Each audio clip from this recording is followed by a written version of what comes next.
Thames साफ हो गई, साबरमती भी साफ हो गई, लेकिन गंगा यमुना को साफ करने से क्यों पसीने छूट रहे हैं? आखिर करोड़ों रुपए के एक्शन प्लान के बाद भी इन नदियों के हालात जस के तस क्यों बने हुए हैं? यमुना देश की सबसे प्रदूषित नदियों में से एक है, जबकि यमुना की सफाई के 2 एक्शन प्लान पूरे हो चुके हैं और तीसरा फेज शुरू होने जा रहा है। लेकिन सवाल यह है कि इसके बाद भी क्या यमुना साफ हो पाएगी?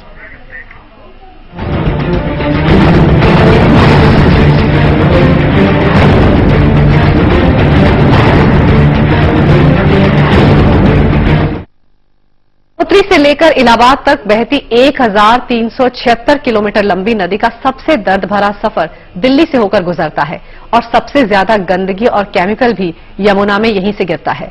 आखिर देश की राजधानी और 2-2 सरकारों के होते हुए भी सिर्फ 48 किलोमीटर बह रही नदी में गंदगी को क्यों नहीं रोका जा सका?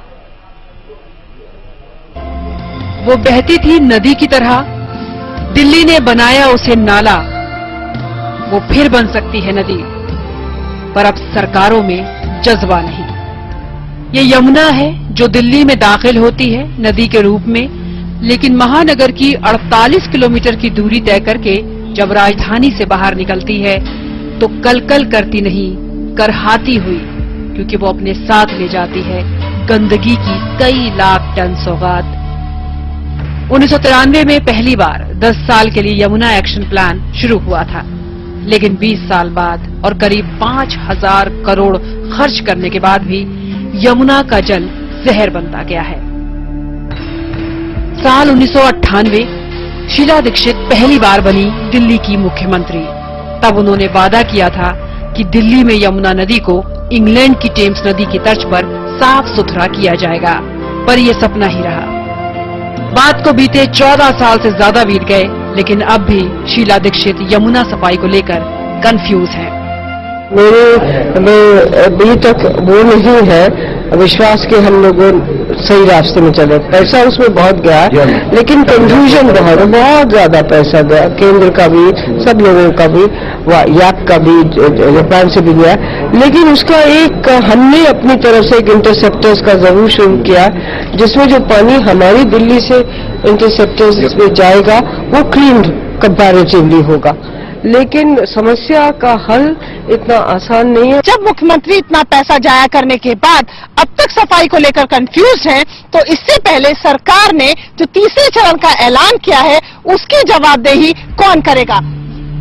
20 साल में 48 किलोमीटर लंबी नदी साफ करना दिल्ली के लिए मुश्किल हो चला, जबकि 1950 के दशक में शुरू हुई 346 किलोमीटर लंबी टेम्स साफ हो गई और साल 2000 में अहमदाबाद में साबरमती की सफाई का एजेंडा शुरू हुआ और 11 साल में ही उसकी कायापलट हो गई। लागत आई कुल 1150 करोड़ रुपए, लेकिन 2 फेज खत्म होने और करोड़ों खर्च के बाद भी यमुना की हालत ज्यों की त्यों है और अब 1656 करोड़ की लागत से 7 साल के लिए तीसरा फेज भी शुरू होने जा रहा है। लेकिन दिल्ली के लोग मानते हैं कि सरकार में इच्छा शक्ति नहीं है, इसलिए बदलाव नहीं होगा।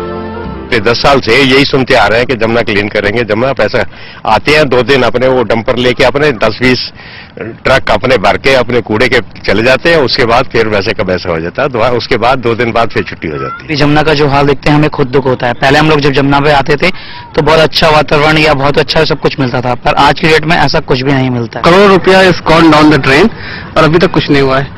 अभी हम इसी का शूट कर रहे थे कि किस तरह से अभी भी पानी ये है और इसमें काफी कुछ करप्शन भी इन्वॉल्व है।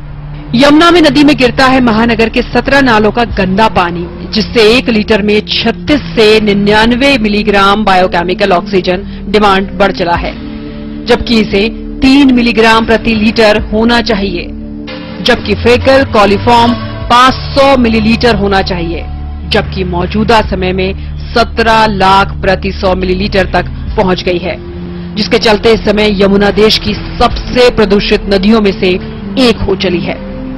समय के लिए दिल्ली से पूनम मेहता के साथ सैयदा आफीफा।